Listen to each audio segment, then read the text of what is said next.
Quinta-feira, 22 de fevereiro.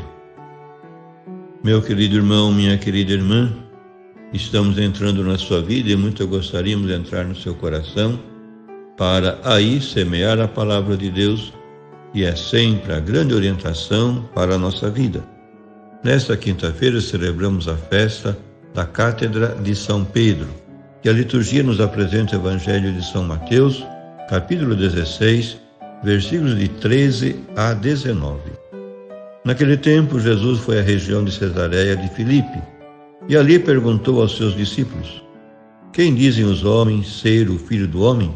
Eles responderam: Alguns dizem que é João Batista, outros que é Elias, outros ainda que é Jeremias ou alguns dos profetas. Então Jesus lhes perguntou: E vós, quem dizeis que eu sou? Simão Pedro respondeu: Tu és o Messias, o Filho do Deus vivo. Respondendo, Jesus lhe disse: Feliz és tu, Simão, filho de Jonas, porque não foi um ser humano que te revelou isso, mas o meu Pai que está no céu. Por isso eu te digo que tu és Pedro, e sobre esta pedra construirei a minha igreja, e o poder do inferno nunca poderá vencê-la. Eu te darei as chaves do reino dos céus. Tudo que tu ligares na terra será ligado nos céus. Tudo que tu desligares na terra será desligado nos céus. Meu querido irmão, minha querida irmã, Jesus fala do inferno. Esse termo em hebraico, Sheol, designa a mansão dos mortos. E assim, as portas do inferno, personificadas, evocam as potências do mal, que após ter arrastado os homens para a morte do pecado, os acorrentam definitivamente na morte eterna. A imitação do Mestre morto e ressuscitado, a missão da igreja será a de arrancar os eleitos do império da morte para fazê-los entrar no reino dos céus. Ligar e desligar são dois termos técnicos da linguagem rabínica que primeiramente se aplicavam ao campo disciplinar da excomunhão, a qual é condenado ligar, ou da qual se absolve desligar alguém, e posteriormente as decisões doutrinais ou jurídicas, com o sentido de proibir ou permitir. Pedro, como mordomo da casa de Deus, exercerá o poder disciplinar de admitir ou de excluir, segundo o Evangelho, e administrar a comunidade por meio de todas as decisões oportunas em matéria de doutrina e de moral. Isto é, a missão de Pedro será declarar o que é lícito e o que não é lícito para os membros da igreja. Sentenças e decisões que serão ratificadas por Deus no alto dos céus.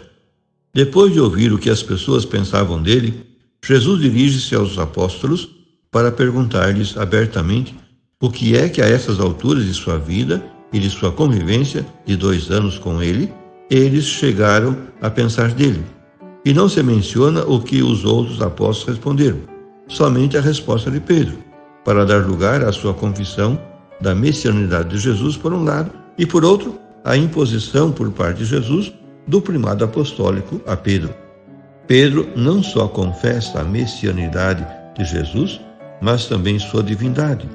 Tu és o Cristo, o Messias, o Filho de Deus vivo, a divindade de Jesus. Com efeito, se o Filho de Deus vivo foi revelado a Pedro pelo Pai, não deveria referir-se à messianidade de Jesus, que Pedro já reconhecia, mas a sua própria filiação divina. Somente se revela o que não se sabe, o que ainda se ignora. A confissão de Pedro segue-se à resposta de Jesus. Tu és Pedro, isto é, pedra, e sobre esta pedra Jesus promete edificar sua igreja. Pedro será a rocha inamovível do novo edifício que Jesus cuida de levantar, sua igreja, isto é-lhe confiado o governo de toda a igreja. Essas palavras constituem a promessa formal, pessoal, do poder pontifício. Ao reino messiânico, Jesus chama de sua igreja.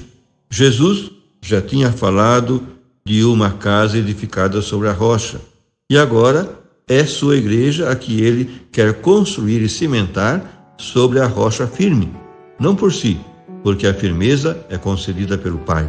A promessa de Jesus é que o poder do mal não poderá prevalecer contra o bem. Por fim, rezemos. Concedei ao Deus onipotente que não sejam abalados por nenhuma perturbação aqueles que edificassem sobre a pedra da apostólica confissão de fé.